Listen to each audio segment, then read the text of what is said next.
me gusta ahondar mucho en la prevención acá, porque lamentablemente cuando nosotros diagnosticamos un cáncer de pulmón, casi siempre, o en la mayoría de los casos, pues es tardío. Es muy pocas veces eh, las veces en que nosotros podemos frenar un cáncer de pulmón a tiempo. O sea, dentro de mis 30 años de mi ejercicio como neumonólogo, prácticamente tuve dos casos. Uno mío y otro de una colega conocidos de un tumor de pulmón que logró, ¿cómo se llama? Que logramos, bueno, por lo menos mi paciente, no sé si ya muerto, pero por lo menos tenía más de 5 años de sobrevida fue una resolución quirúrgica de un tumor de pulmón. Y el otro paciente, pues no sé, pero para que ustedes vean, o sea, de todos los pacientes que yo he podido diagnosticar en todos estos años, que no tengo una estadística, pues solamente uno, ¿ok?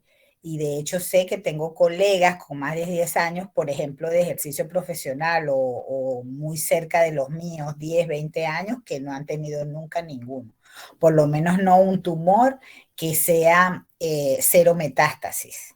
O sea, no. O sea, siempre es muy difícil. Ese paciente que yo tuve fue gracias, o sea, se hizo el diagnóstico gracias a uno de los pocos pacientes que era metódico, o sea, un fumador que era metódico en cuanto a las recomendaciones que yo le hacía. Y creo que más gracias a su EVOC fue que se hizo su descubrimiento de su nódulo pulmonar, que pues estuvo a tiempo, porque de verdad era un tumor en borderline, o sea, era un tumor de 2,8 centímetros. Nunca se me olvida la ¿cómo se llama? La medida, porque fue súper curioso, o sea, estaba en el borderline y entonces él me dice, ¿qué haría usted en mi caso, doctora? Y yo le digo, pues yo me quitaría no solamente el segmento, sino que me quitaría el lóbulo. Yo lo referí directamente, en ese tiempo no teníamos cirujanos de tórax en Valera, lo referí directamente a Maracaibo y el doctor allá decidió hacer una intervención quirúrgica, lo operaron y en verdad le sacaron el lóbulo. Le sacaron el óvulo y fue una de las cirugías, yo digo, que pocas veces se ven. O sea, fue una cirugía junto con un cirujano oncólogo para que ustedes vean lo que es trabajar en equipo. Y a él le biopsiaron todos los ganglios lobares, perilobares, regionales y diares del mismo lóbulo. Le hicieron todas esas y se demostró que los lóbulos iliares no estaban. Entonces ellos fueron haciendo dentro de la intervención improntas. O sea, eso se hace con los pacientes, bueno, los cirujanos oncólogos hacen mucho eso, de hacer, ¿cómo se llama? Biopsias que se ven allí mismo. El patólogo hace una citología, está el patólogo presente y el patólogo inmediatamente dice, sí, o sea, hace los cortes, hace todo, tiene todo dispuesto. Bueno, este fue uno de los pocos casos en que el paciente pudo así conseguir que le quitara su lóbulo. Bueno, el paciente era un cáncer de células grandes en una epidermoide. Entonces, pues ese paciente solamente creo, estoy casi segura que no recibió quimio, solamente tuvo vigilancia estricta y bueno, porque ellos estaban seguros de lo que hicieron. Bueno, también el paciente tomó fue su decisión, pues no quiso hacerse quimio. Y bueno, hasta que yo me vine, ese paciente todavía estaba vivo. Es decir, en esa época tenía ya 15 años de sobrevida, que es mucho decir para un cáncer de pulmón, ¿no?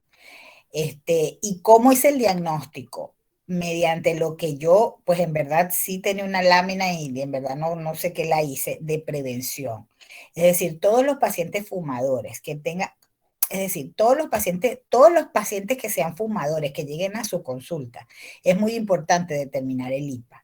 Cuando usted tiene un paciente con un IPA alrededor de 20, porque yo no voy a decir mayor de 20, ese paciente usted tiene que hacerle un seguimiento y ese paciente es muy importante que usted le abra los ojos y le diga que él tiene, o sea, que aparte del EVOC, o sea, que aparte del cáncer, él tiene, o sea, hacer un diagnóstico de su EVOC y hablar, ser sincero, sin tapujos y decirle todos los riesgos que el paciente puede tener. Hay unos pacientes que hacen caso, otros que no, sin embargo, este señor era religioso. Él cada 3 meses se hacía una placa de tórax, cada 6 meses se hacía una tomografía. Entonces, en una de esas placas de tórax había un nódulo y ese nódulo tuvo un crecimiento entre un mes y otro de medio centímetro. Y fue cuando nosotros decidimos, o sea, cuando él decidió irse a cirugía, pues. Pero fue por eso, fue por la vigilancia. Entonces, la vigilancia se hizo por tomografía. Entonces, eso es lo que hay que hacer. O sea, lo que hay que hacer es prevenir. Es decir, ¿cuál es la lección de esto? Todo fumador. Por eso es que quiero que esto se les grabe y quiero que todo fumador debe hacerse. Nosotros antes hacíamos muchas citologías seriadas porque pues no teníamos otro recurso. Le estoy hablando 30 años atrás, o sea, la tomografía estaba nueva y en verdad no había el seguimiento. Pero ahorita que usted tiene todas las posibilidades de hacer una radiografía, de no solamente quedarse con una rayos X de tórax PA simple, sino que usted tiene una rayos X de tórax digital, que tenemos broncoscopias virtuales, etcétera, etcétera. Tiene muchos recursos para mantener al paciente bajo vigilancia. Entonces, si ese paciente es fumador y su IPA está alrededor de 20, pues concientícenlo. Es decir, concienticen a ese paciente. Si ustedes tienen un familiar o alguien cercano, concienticen a las personas. O sea, concienticen a todo fumador para que se haga eso y probablemente usted haga la prevención, así como generalmente los ginecólogos usan la citología en las mujeres para prevenir y muchos, y fíjese que es una de las sobrevidas mayores, está en los cánceres ginecológicos y de las curaciones. Y ahorita, por ejemplo, el CA de mama. Entonces, ¿por qué no hacerlo con el CA de pulmón cuando el CA de pulmón generalmente su pronóstico es malo? Cuando usted tiene un tumor mayor de 3 centímetros, tenga la seguridad de que ese cáncer ya está metastásico, de que es súper traicionero y sus metástasis, como ya vamos a ver, las hace a distancia y no solamente hay síndromes que se llaman síndromes paraneoplásicos, porque usted tiene, por ejemplo, pacientes con estudio de una anemia persistente por años, se pierde tiempo en eso cuando eso es un síndrome paraneoplásico de un cáncer de células pequeñas de pulmón. Entonces, en la prevención es lo que quiero que quede aquí, o sea, prevenir. Entonces, fíjense, cuando nosotros vamos a la clasificación, pues hay una gran clasificación. Dentro de esa gran clasificación están los tumores epiteliales y los tumores mesenquimales. Dentro de los epiteliales tenemos también algo muy importante. Para nosotros diagnosticar un carcinoma escamoso in situ o un carcinoma in situ, hay lesiones preinvasivas previas que se pueden ver, sobre todo cuando uno hace citologías, cuando uno hace biopsias, etcétera. Hay lesiones preinvasivas que uno tiene que vigilar. Dentro de esta es la clasificación, bueno, por la clasificación actual de los carcinomas, y hay una clasificación, yo diría, desde el punto de vista anatomopatológico, ¿no? Dentro de esta clasificación, eh, dentro del cáncer maligno, el cáncer de células escamosas, ¿verdad? Y el cáncer y el adenocarcinoma son uno de los cánceres, digamos, de mayor, que predominan más dentro de estos, ¿verdad? Los tumores mesenquimales, en verdad, afortunadamente, son poco comunes, no son tan comunes como los carcinomas epiteliales. Y hay una clasificación histológica dentro de la cual destaca que la clasificación histológica es como que trata como de resumir un poco, ¿verdad? Dentro de esa clasificación histológica tenemos el cáncer de células pequeñas, con sus siglas en inglés, ¿verdad? El carcinoma de células grandes o de no células pequeñas, ¿verdad? El carcinoma epidermoide y el adenocarcinoma. Estos son los más frecuentes dentro de la clasificación histológica y son los que, digamos, vamos a ver. Y aquí tenemos el porcentaje de frecuencia de ellos. Entonces tenemos el cáncer pulmonar de células no pequeñas o cáncer pulmonar de células no pequeñas, que es la última clasificación. Fíjense que aparece dentro hasta un 80% de frecuencia, ¿ok? Y afortunadamente, como les decía, el cáncer pulmonar de células pequeñas, pues apenas vamos a tener de un 15 a un 20%. Y entre todos estos acá que vemos, esos son los porcentajes de los demás. El de células escamosas más o menos un 31%, el adenocarcinoma un 23%, y así vamos en orden de frecuencia. Tenemos el broncoalveolar, el adeno escamoso, el adenocarcinoide y el de células grandes, que ocupa un 10%. Bien, la etiología, como ya lo dije, todas estas son etiologías, pero fíjense que el 90% de fumadores o de fumadores de tabaco se dice que el riesgo es 60 veces mayor en los fumadores habituales, las exposiciones a radiación, las exposiciones a todo esto, al asbesto, que afortunadamente después que la construcción mejoró en nuestro país, pues eso se dejó de ver bastante. Sin embargo, todavía usted va a los campos y en las zonas rurales hay muchas casas construidas con asbesto. Dentro de todos estos, dentro de todos estos quería hablar un poquitito de los polimorfismos genéticos. O sea, genéticamente tú puedes, o sea, ya está demostrado que hay una predisposición familiar, ¿verdad? Y hay genes específicos para diferentes tipos de cáncer. Esto se ha visto, esto en el cáncer de pulmón no está tan estudiado ni hay tantos hallazgos con respecto a esto como en el cáncer de mama, por ejemplo.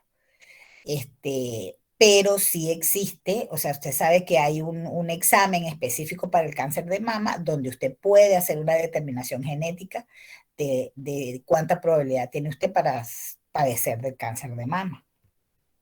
El famoso caso de Angelina Jolie, que se hizo una mastectomía bilateral, que fue una cosa así hace unos años, no sé si ustedes saben eso, fue un motivo así como de mucha controversia, de que si, por qué hacerse la mastectomía o no, cuando tú tienes una predisposición genética y en este examen genético te dice si la probabilidad que tengas, ¿no?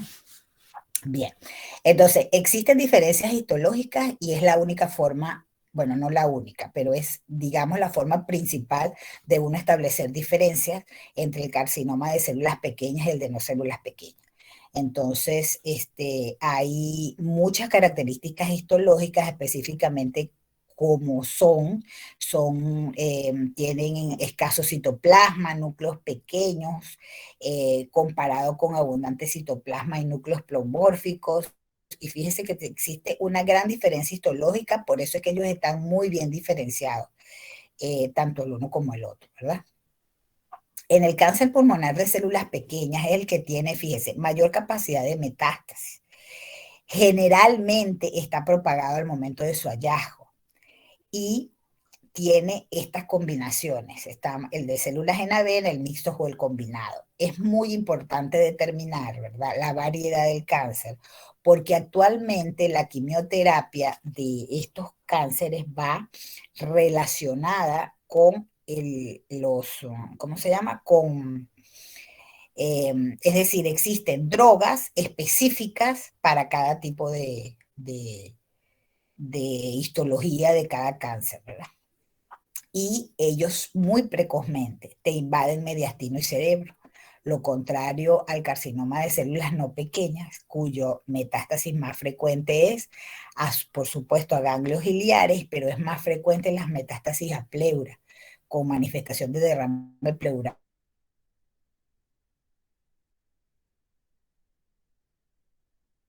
de células pequeñas.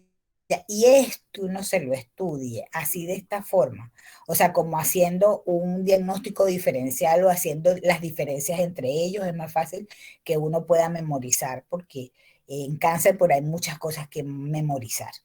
En cuanto a la morfología, fíjese que el cáncer de células no pequeña se caracteriza por ser masa de color gris pálido con extensión al parénquima pulmonar. La participación es, como les decía, muy temprana de ganglios biliares y de ganglios mediastínicos. Y existen estos gránulos de neurosecreción en algunas células tumorales, que esto es la base de lo que yo les hablaba de los síndromes paraneoplásicos. Eh, Casi siempre estos son de mucha necrosis, es una de las características de él. Bueno, sí les había puesto la de, pero esto lo vamos a pasar porque ya lo hablé. Pero fíjense que sí me gusta aquí que veamos la supervivencia. Fíjense que la supervivencia a los 5 años del carcinoma pulmonar en general, ¿verdad? Es menos del 50%. Y eso es nada prácticamente, ¿verdad? Tenemos que el pico de incidencia es entre los 50 y los 60 años en los pacientes. Es algo que uno para prevenir, o sea, por eso todo paciente, sea fumador o no, por encima de los 50 años, debe hacerse por lo menos una placa de tórax. Si tiene el examen o si tiene el antecedente de que este paciente tiene no nos olvidemos nunca porque los fumadores son fáciles de identificar, pero los fumadores pasivos es muy importante. Generalmente uno siempre hace la pregunta, ¿usted fuma? Y se queda hasta ahí. No pregunta si usted es familiar de un fumador o si hay un fumador cercano cerca de su familia o en su núcleo familiar o en su trabajo. Entonces, eso es importante porque esos pacientes entran dentro de las mismas líneas de prevención de un paciente que fume. Esto se los pongo porque quiero que ustedes, o sea, es como parte para que ustedes estudien y se aprendan bien las cosas, pero no voy a ahondar mucho en eso. El carcinoma pulmonar eh, de células no pequeñas, digamos que el mayor así como el que lleva la bandera es el epidermoide, es la variedad del carcinoma epidermoide. Está relacionado mucho más frecuente con el tabaquismo, fíjense que es más frecuente en hombres, y aquí ya vamos a empezar a diferenciar, a hacer unas diferencias importantes que son lo que hablábamos ayer cuando hablábamos de nódulo pulmonar solitario, ¿verdad? Que es la localización. Fíjese que el 75% del carcinoma epidermoide es central y solo un 25% del carcinoma epidermoide es periférico. Entonces, esto es importante, lo más importante quizás de esta lámina. El epidermoide tiene queratinización muy precoz, tiene un citoplasma muy denso y una de sus, digamos, lesiones preinvasivas es esta metaplasia escamosa que aparece muchas veces y que puede un anatomopatólogo bien, ¿cómo te digo yo?, bien documentado o muy bueno, localizarlo en las citologías de los pacientes.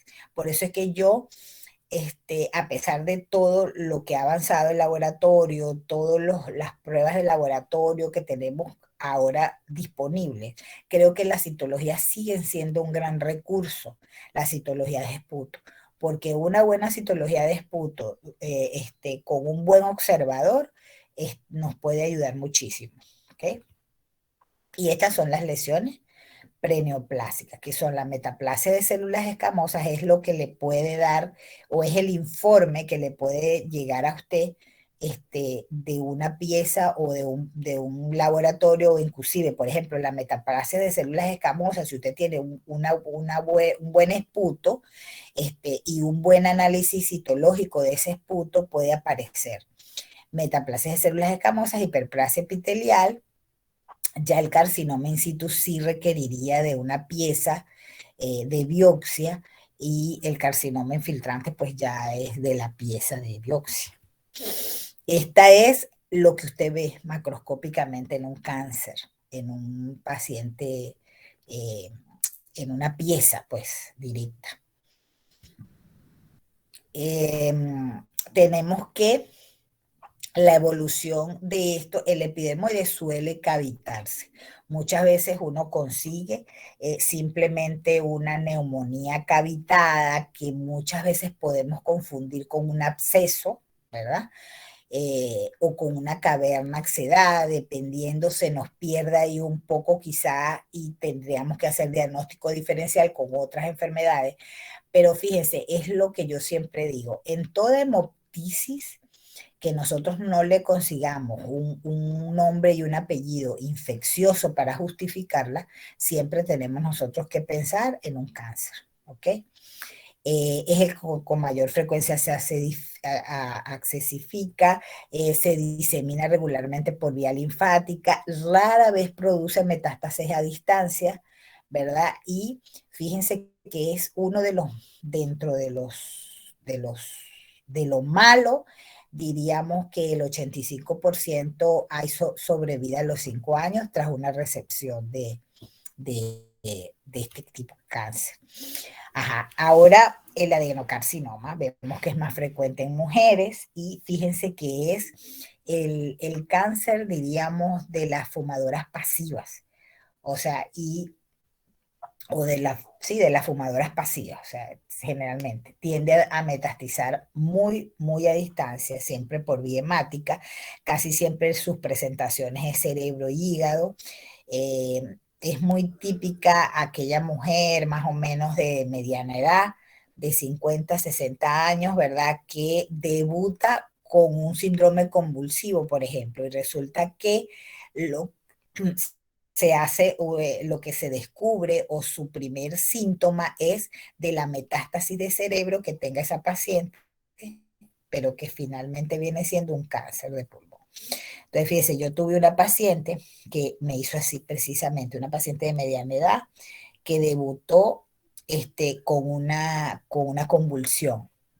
La paciente, por supuesto, le hacen la tomografía porque convulsionó, y ahí se ve una masa, ¿ok? No múltiples masas, una sola masa. Entonces hubo una confusión un poco, pero dentro del interrogatorio de esa paciente, la paciente, al preguntarle si era fumadora, dijo que no, que ya no era fumadora, pero que su marido había fumado toda la vida.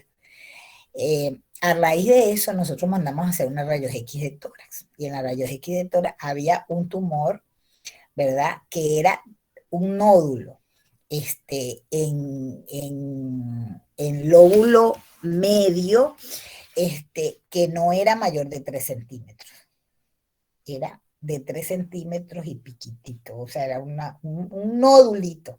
Y fíjense que ya tenía metástasis a cerebro. O sea, la evolución de esa paciente fue, o sea, es como cuando uno hace la biopsia, generalmente uno tiene esa experiencia de que cuando uno mete o invade eso, cuando uno toma la biopsia, yo logré tomar la biopsia a través de una broncofibroscopia de esa paciente, y esa paciente no duró ni 3 meses, o sea, fue así, demasiado rápido empezó a metastizar, hizo metástasis. este, Queda el drama de que la pobre mujer nunca fumó, pero fue fumadora pasiva. Entonces, bueno, entonces esa familia, por el cigarrillo, fíjense, la mamá de esa familia muere por un cáncer, y el papá tenía un EVOP severo, un enfisema, un enfisema, o sea, que en realidad el señor era mi paciente, como por EVOP, Y yo vi, pues por esa circunstancia fue que yo vi a su esposa cuando le hicieron la rayos X de tórax. Entonces, fíjense la anécdota detrás y esa fue un adenocarcinoma de esa señora. Este, mm, Se relaciona mucho el adenocarcinoma con cicatrices pulmonares, sobre todo con lesiones tipo tuberculosis. Se relaciona mucho con de esas tuberculosis que no generaron cavernas, pero que generaron una fibrosis, por ejemplo. Entonces se relaciona bastante esto. Y su localización generalmente el 75% es periférica. Sin embargo, en esta paciente no era la lesión tan periférica porque yo pude llegarle con el fibrobroncoscopio, ¿verdad? O probablemente era quizás la localización ya había diseminado un poco, entonces pero en realidad la localización central no era en este caso periférica, pero la mayoría de los casos es periférico, el adenocarcinoma. Se caracteriza mucho, quiero hacer énfasis en esta lámina, en la producción de moco.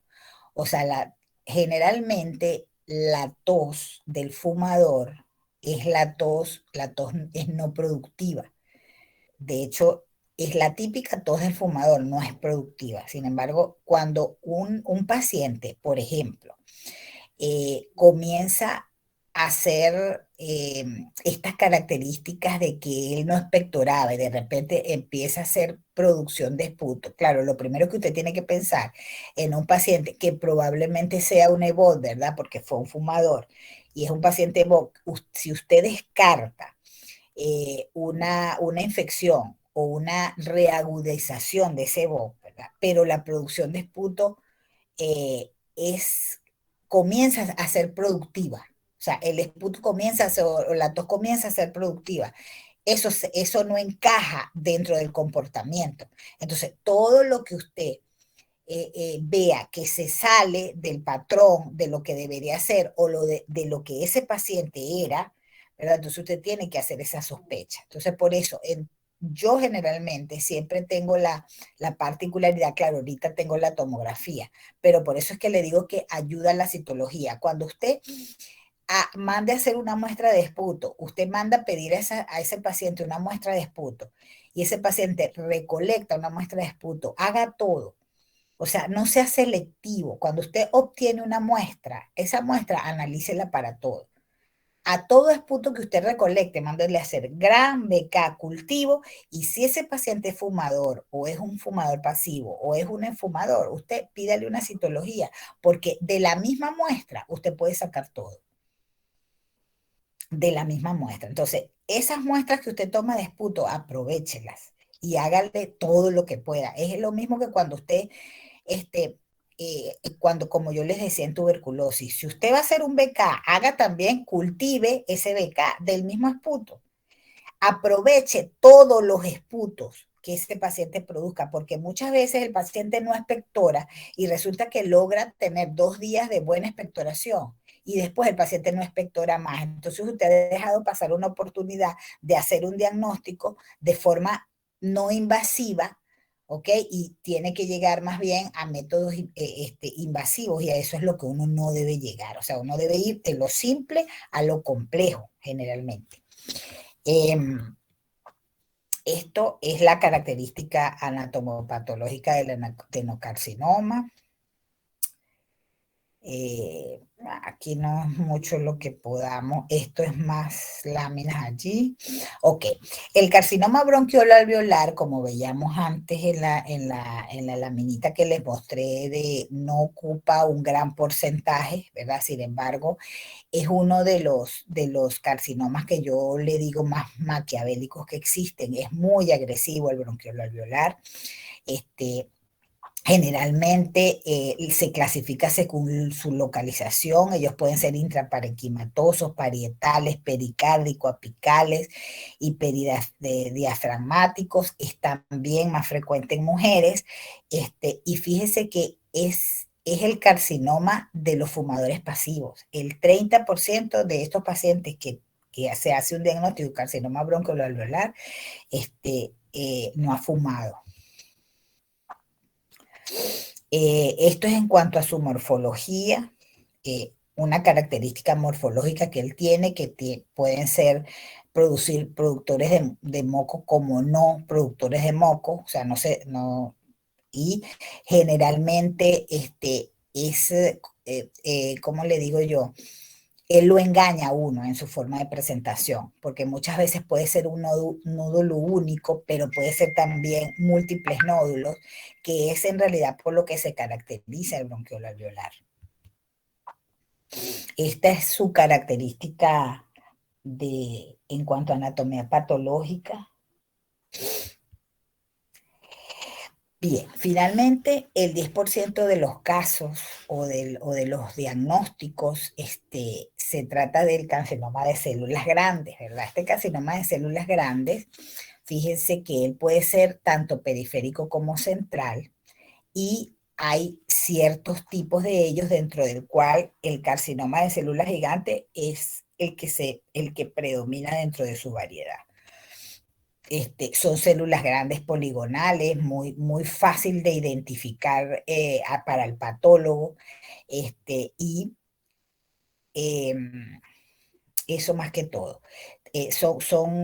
Se caracteriza mucho porque a pesar de que el carcinoma de células grandes ocupa un 10%, ese 10% también es muy devastador, el carcinoma de células grandes, o sea, desde el punto de vista tanto metastásico como de afectación, digo, general del paciente. O sea, es muy devastador también el de células grandes, igual que el de bronquiolo alveolar. Se cavita menos, ¿verdad? La diseminación es más por vía hematógena, son quizás de crecimiento lento. Bien, y llegamos finalmente a lo que más nos interesa. Las manifestaciones clínicas de todo cáncer de pulmón, de cualquiera sea su histología, va a depender mucho. Casi todos los cánceres de pulmón se caracterizan por ser silentes y todos, unos más que otros, pero todos se caracterizan por su crecimiento insidioso, unos más lentos que otros, ¿verdad?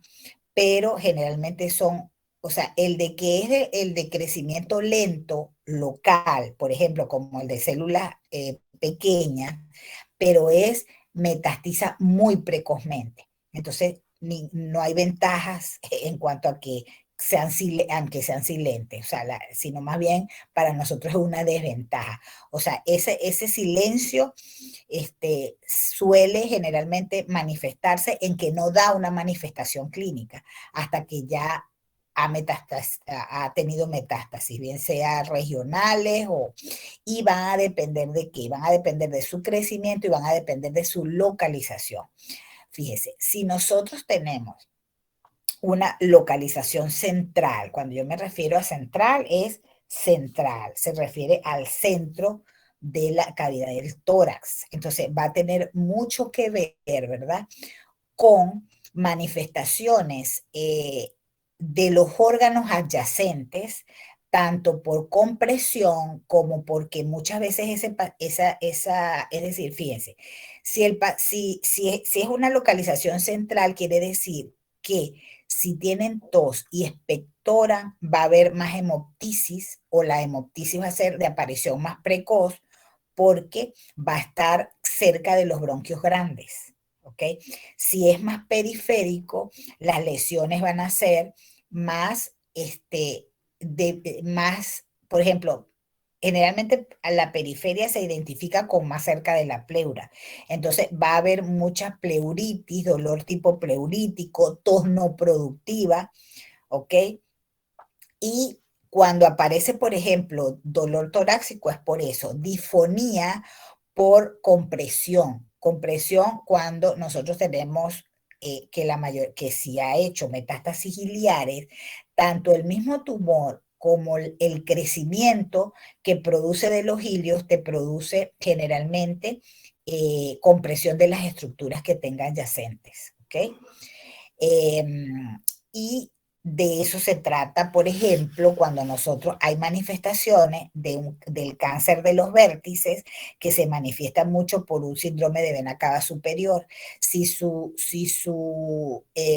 decir, compresión de la vena cava, entonces eso va a producir edema, ¿verdad? Que es el edema facial, es el típico edema facial que se ve en los libros con aparición por compresión, tanto de nervios, ¿verdad? Como de arterias y venas, se va a provocar esa plétora, se llama eso, ¿verdad? En semiología, que el paciente se ve rojo, edematizado y rojo, ¿verdad? Y hay manifestaciones, se llama síndrome de Horner, porque hay compresión y hay manifestación de midriasis del lado afecto, generalmente es mucho más frecuente del lado derecho que el del izquierdo. Eso no quiere decir que del izquierdo no pueda haber, pero generalmente es eso de aparición el tumor en vértice, y entonces como es insidioso, lo que cuando generalmente son tumores ya grandes, o sea, las manifestaciones se empiezan porque, por ejemplo, cuando el paciente comienza a hacer midriasis por compresión, corren es para el oftalmólogo, ¿verdad? Porque su problema es de vista, comienza a ver borroso, X, ¿verdad? Comienza a tener tosis palpebral, no, el ojo seco. Entonces, son muchas manifestaciones típicas del oftalmólogo, que si el oftalmólogo no tiene una buena base de medicina interna, pasa con ese paciente ahí muchas veces.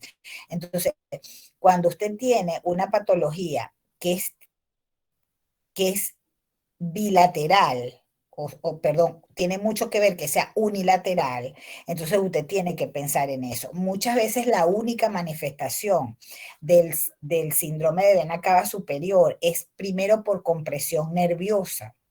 Entonces comienza a doler el hombro.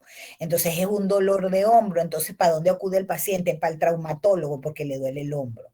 Entonces resulta que el traumatólogo, si usted le duele el hombro y usted ve que su articulación está bien, que no hay problemas, y usted, lo normal es que usted manda a hacer una radiografía. Muchos diagnósticos de cáncer de pulmón me han llegado a mi consulta porque el traumatólogo mandó a hacer una placa del hombro de ese paciente. Y ese paciente fue porque le dolía el hombro. No tiene nada que ver con el pulmón, pero resulta que ese paciente es fumador. Entonces ya usted tiene que atar cabos, ¿verdad? ¿Cuándo hay derrame pericárdico, derrame pleural? Pues bueno, por adyacencia o por cercanía de ese y metástasis rápida pleura, por supuesto, si está muy central, va a tener contacto con pericardio, muchas manifestaciones a veces entonces le llegan al cardiólogo, el paciente con manifestación de derrame pericárdico, dependiendo de la modalidad. Resulta que también tuvimos nosotros un caso así. Yo estaba al lado de una cardióloga en mi consultorio, la doctora me llama porque el paciente, ella le hace un ecocardiograma, y con el ecocardiograma porque el paciente tenía disnea, no sé qué, y era una paciente casualidad cardiópata. No recuerdo exactamente qué era lo que tenía desde el punto de vista, creo que tenía una arritmia, o sea, era una paciente de ella por arritmia. Y la paciente, aparte de eso, era una fumadora pasiva, o sea, era su marido el que fumaba. Eso salió todo en el interrogatorio en el momento en que llegó con signos de derrame pericárdico. La doctora hace un cardiograma, y resulta que en el ecocardiograma ella dice que ella ve una lesión rara que le parece una masa, ¿verdad? Al lado del pericardio. O sea, no recuerdo si era izquierdo o derecho, ahorita no me acuerdo, pero ella vio una masa. Bueno, inmediatamente hacemos una radiografía. En la radiografía salía una masa en mediastino, ¿ok? Entonces, esa paciente terminó siendo, no me acuerdo qué fue, yo creo que fue un adenocarcinoma. Entonces es así. Presentaciones, por ejemplo, como una telectasia segmentaria. ¿Por qué? Porque el tumor es endobronquial, obstruye el bronquio principal, y al obstruir el bronquio principal, el paso del aire cesa, ¿verdad? Y se forma la atelectasia del lado del segmento del lóbulo que corresponda. Pueden haber cambios neurológicos, también mentales, porque le digo, pueden aparecer muchas veces dolores óseos como manifestación de las metástasis a hueso primero, eso sobre todo en el cáncer de células pequeñas. Entonces, ¿de dónde va a depender el diagnóstico? Entonces, es muy importante los antecedentes del paciente, elaborar una buena historia clínica. Esa paciente fuma, no fuma, es fumadora pasiva, no es fumadora o sí. Ese paciente viene con tos y expectoración. Si la expectoración es hemoptoica, entonces ya tenemos que ver si ese paciente tiene tos con expectoración hemoptoica, ¿verdad? Y no tiene fiebre, ya usted no tiene por qué pensar que eso sea una tuberculosis. Y además ese paciente tiene pérdida de peso, pero no hay fiebre. Ahora, la cosa se complica si ese paciente también tiene fiebre. Entonces, vamos a analizar esa fiebre, cómo es esa fiebre. ¿Es fiebre con escalofrío, fiebre vespertina? Bueno, usted tendría que las dos cosas pensarlas. Pero entonces, ante toda tos con expectoración hemoptoica, usted tiene, a juro, esos dos diagnósticos como bandera, que son la tuberculosis y el cáncer. Si la paciente es fumadora, pues ¿para dónde se va a inclinar la balanza? Se va a inclinar hacia que esa paciente tenga un cáncer. Si la paciente no es fumadora, pues quizás la balanza se incline un poco más hacia el lado de una tuberculosis. Entonces, dependiendo, hay ciertas características clínicas, sobre todo cuando usted algo que se caracteriza y que caracteriza mucho la tuberculosis y que es importante porque hacemos un diagnóstico diferencial, es que muchas veces la ocultación en una tuberculosis es como uno llama anodino, es decir, no tiene signos. Es decir, la ocultación es normal en la mayoría de los pacientes. O sea, muchas veces que el paciente haya hecho una neumonía, con ocupación bien del parénquima por una neumonía, entonces usted hace, pero es más típico conseguir, si usted tiene masa, ¿verdad? Dependiendo también de la magnitud de la masa, usted va a conseguir otros hallazgos, como por ejemplo, si hay una ocupación de espacio ahí, puede usted notar matidez, por ejemplo, en la percusión. Entonces, es importante hacer muy buen diagnóstico, un muy buen examen físico, y es muy importante los antecedentes de ese paciente, ¿verdad? Más adelante van a ver, nosotros tenemos marcadores tumorales, se los nombro aquí el carcinoma embrionario, pero específicos en pulmón, no.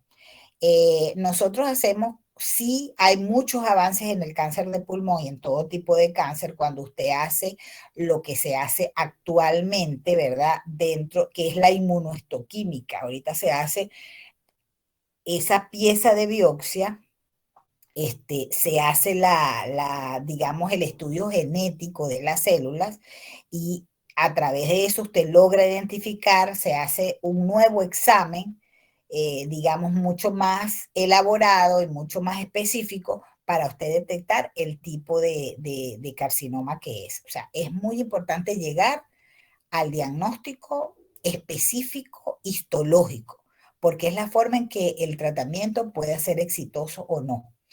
¿Ok? Entonces, bien, usted va a hacer una radiografía simple, porque siempre le digo, empiecen de lo más sencillo a lo más, pero si usted consigue un nódulo, como ven esta radiografía que tenemos aquí, ¿verdad? Este nódulo que vemos aquí, entonces, ¿usted qué va a pedir? Eso es un nódulo pulmonar solitario y usted debería pedir una tomografía. Y en esa tomografía, pues vamos a estudiar las características de ese nódulo. ¿Cómo es ese nódulo? Primero el tamaño, primero la densidad de ese nódulo, primero los bordes de ese nódulo, el abordaje de ese nódulo. Entonces, fíjense que ese es un nódulo que es periférico, por lo tanto, el abordaje de este nódulo yo llego más fácil a este nódulo a través de una biopsia dirigida por tomografía que de una broncofibroscopia, ¿verdad? Porque si estuviese central, pues yo llego, inclusive él está no solamente central, está abajo, bien abajo. Fíjese que yo no veo acá, los hilios ya no están. Entonces quiere decir que esto es más bajo del tórax. Entonces, quiere decir que esto, pues es más fácil llegarle con una biopsia dirigida por tomografía, ¿verdad?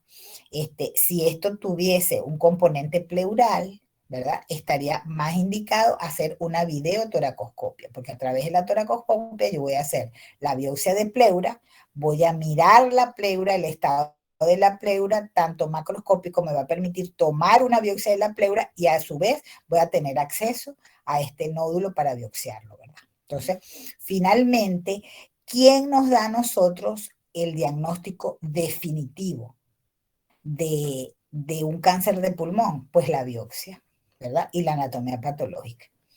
Ese es el diagnóstico definitivo de un cáncer, es la biopsia de la lesión, ¿ok? Que usted cómo va a tomar esa biopsia, a través de qué método, pues es una cosa que usted tiene que ver dependiendo de la localización. Entonces eso es muy importante, la localización del tumor. Bien, y finalmente llegamos a la estadificación del tumor. Hay una clasificación mundial de estadificación de tumores, de todos los tumores, que es el TNM, ¿verdad? Pero esta más o menos en el año 2010 fue modificada y para, ¿cómo se llama? Para cáncer de pulmón se hizo una clasificación solo para cáncer de pulmón, diferente al resto de los carcinomas, ¿verdad? Esta antes era una sola presentación de TNM, ¿verdad? Que T significa tumor, ¿verdad? N es ¿cómo se llama? La invasión de los ganglios, y M se refiere a metástasis a distancia, ¿verdad? Entonces, en la clasificación TNM, ¿verdad? El cáncer de pulmón tiene esta clasificación, va de T1 a T2, y a su vez, cada uno de T1 a T2 tiene sus A o B, dependiendo ¿verdad? Del tamaño, de que eso va de 2 centímetros a 7 centímetros más o menos. Esta clasificación, dependiendo de los nódulos que estén invadidos, entonces nódulos en el mismo lóbulo, ¿verdad? Hay una clasificación, cuando los nódulos son del mismo lado de la lesión, cuando hay una afectación de pleura o de pericárdico, o de pericardio, o sea, de una de los, ¿cómo se llama? De las membranas, ¿verdad? Adyacentes, y las metástasis estratoráxicas, entonces te lo clasifican de una manera, ¿verdad? Entonces, ¿para qué esta clasificación? Bueno, esta clasificación está dada específicamente porque hay protocolos para cada una de estas clasificaciones, ¿verdad? Cuando nosotros hablamos de afectación pleural o pericárdica, entonces esto va a incluir también una clasificación específica, que son las metástasis dentro del tórax o las metástasis fuera del tórax. Y dependiendo de eso, pues va a haber, ¿cómo se llama? Va a haber una clasificación específica de esto. En cuanto al tumor, bueno, hay una clasificación desde de TX a T4, que es el tumor, desde T0, por ejemplo, que no hay una evidencia de un tumor primario, pasando por el carcinoma in situ, por los diferentes tamaños del tumor, ¿verdad? Dependiendo de las características o de la cercanía o no de la carina, y hasta finalmente el T4, que abarcaría un tumor de cualquier tamaño que ha invadido las estructuras adyacentes o los órganos cercanos, ¿verdad? Dentro de lo que se incluye, por supuesto, mediastino, todos los órganos o grandes vasos o corazón. Entonces, esta es la estadificación específica para eso. ¿Y eso se hace mediante qué? Pues mediante la obtención de biopsias de cada uno, ¿verdad? Cuando nosotros tenemos los tumores en mediastino, hay una endoscopia dirigida al mediastino, que es la mediastinoscopia. O sea, la mediastinoscopia es con el mismo aparato, de la toracoscopia, que tiene un visor especial y tiene una zona de trabajo para tomar biopsia, el cirujano hace un acceso, ¿verdad? Eso depende mucho del cirujano. Hace un acceso a través de mediastino, bien sea medio o posterior generalmente, y para llegar y hacer la biopsia de los ganglios regionales. Ahorita se hace también una combinación de lo que es una broncoscopia virtual, Hay existen broncofibroscopios, por ejemplo, es decir, esos pacientes a veces son sometidos al broncofibroscopio. Con el broncofibroscopio se colocan cámaras que toman fotografías inclusive, y se hace lo que uno llama una broncoscopia virtual en computadora, en 3D, donde esos tamaños de esos ganglios regionales, carinales, precarinales, todos esos ganglios, fíjense, para la clasificación N, pues nosotros necesitamos saber, o sea, ver los ganglios, los que están de mayor tamaño, y esos generalmente se hacen biopsias. Y el cirujano escoge de cuáles ganglios va a biopsiar. ¿Okay?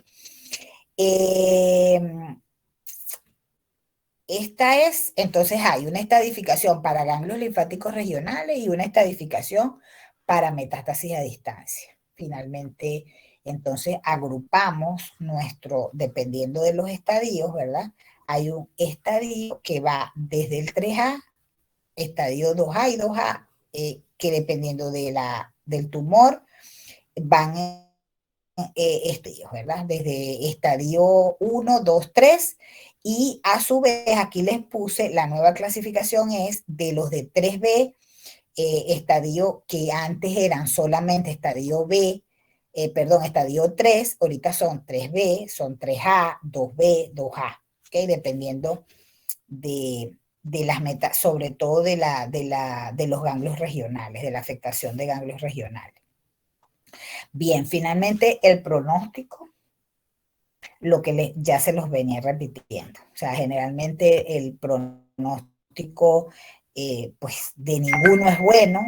Es más para que por lo menos lo tengan escrito, pero el peor de todos es el cáncer de células pequeñas, que fíjense, la supervivencia o a pesar del tratamiento apenas es con quimioterapia, a pesar de que es muy sensible a quimioterapia, la supervivencia es muy corta. Y bien, esto porque quiero que ustedes tengan presente todas las manifestaciones que pueden darse en los síndromes paraneoplásicos, que como les dije, son mucho más frecuentes. Eso no quiere decir que un epidermoide no pueda dar un síndrome paraneoplásico, pero son mucho más los tumores neurosecretores, cuyos mejores ejemplos o los más representativos son el de células pequeñas y el bronquiolo alveolar. Son dos de las presentaciones histológicas que tienen más esto. Y estas que le puse aquí son, digamos, los síndromes paraneoplásicos con mayor, ¿cómo se llama? De más relevancia. O sea, el paciente que se presenta con hipercalcemia, una imitación de un síndrome de Cushing, un síndrome de secreción inadecuada de hormona antidiurética, síndromes neuromusculares de muchos tipos, dedos en palillo de tambor, esta osteoartropatía hipertrófica pulmonar y las manifestaciones hematológicas, que son también muy importantes, como por ejemplo, dentro de las manifestaciones hematológicas son diferentes tipos de anemia, ¿ok? Más que todo anemias, o sea, que son, como les digo, de presentación muy rápida, pero más que todo estas manifestaciones hematológicas son bastante frecuentes también. Bueno, aquí finalizo con esto. O sea, fíjense, esto, porque casi siempre aquí cuando pongo el cigarro hablo de prevención, necesitamos saber que fíjense todos los cancerígenos que tiene el cigarrillo, de lo que está compuesto.